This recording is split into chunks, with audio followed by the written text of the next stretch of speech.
ஜன்னல் வழி நாள்தோறும் மின்னல் ஒன்று கை காட்டும்.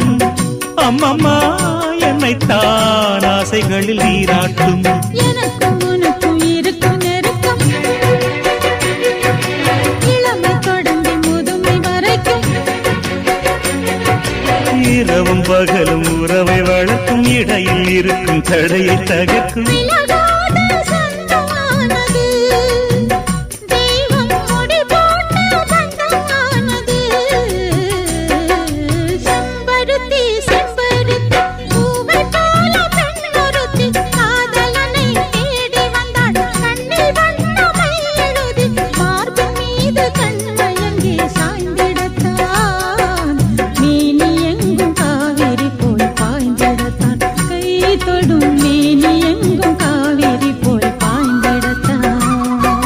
செம்பருத்தி